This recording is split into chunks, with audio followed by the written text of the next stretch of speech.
Kebahagiaan adalah cita-cita semua orang. Semua orang ingin bahagia.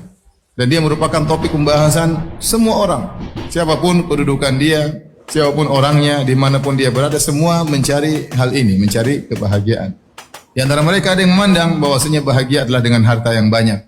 Maka dia pun menghabiskan waktu dan umurnya untuk mengumpulkan harta. Karena menurut dia orang yang bahagia adalah orang yang memiliki harta. Kalau punya harta bisa apa saja maka dia akan bahagia. Namun kenyataannya tidak semua orang kaya bahagia. Dapati ada orang kaya bunuh diri, ya.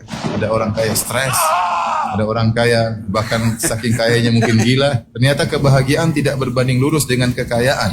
Seandainya kebahagiaan berbanding lurus dengan kekayaan, maka semakin kaya semakin bahagia. Namun kenyataannya tidak demikian. Sebagian orang memandang bahwasanya kebahagiaan adalah dengan jabatan. Kenyataannya apakah semua orang pejabat tinggi bahagia? Jawabannya tidak.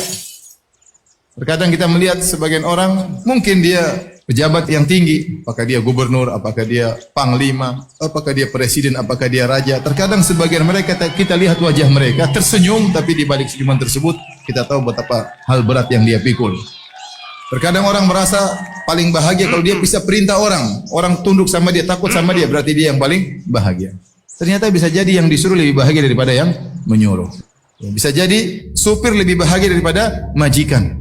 Majikannya pening, banyak urusan perusahaan, urusan ini. Supirnya santai-santai, senyum-senyum, ketawa ke TV ya. Kalau yang paling bahagia, yang paling tinggi jabatannya, maka Fir'aun lah orang yang paling berbahagia. Karena dia adalah raja. Sebagian orang mandang bahwasanya kebahagiaan adalah dengan ketenaran, popularitas. Lihat, sebagian orang, sebagian penyanyi terkenal, di puncak-puncak ketenaran dia bunuh diri. Ternyata ketenaran tidak menjamin kebahagiaan seseorang. Maksud saya, kalau mau bahagia, tidak syarat harus kaya, tidak syarat harus terkenal, tidak persyaratkan harus menjadi orang top, tidak dipersyaratkan harus menjadi pemimpin pejabat, tidak harus. Semua boleh bahagia. Si miskin boleh bahagia sebagaimana kaya boleh bahagia. Orang tidak ada yang kenal boleh bahagia sebagaimana orang terkenal boleh bahagia. Ya, anak buah boleh bahagia sebagaimana bosnya boleh bahagia.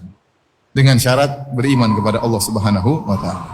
Dengan syarat tunduk kepada syariat Allah Subhanahu wa taala. Barang siapa yang beriman dengan iman yang benar, bertauhid dengan tauhid yang benar, menjalankan syariat yang benar, maka dia yang bahagia. Ini secara umum. Allah Subhanahu wa taala berfirman dalam Al-Qur'an, "Faman yuridillahu ay yahdiyahu yashrah sadrahu lil Islam. Waman yurid an yudhillahu yaj'al sadrahu dhayiqan harajan ka'annama yas'adu fis sama'. Kadzalika yaj'alullahu rijsa 'alal ladzina la yu'minun." Surat Al-An'am ayat 125.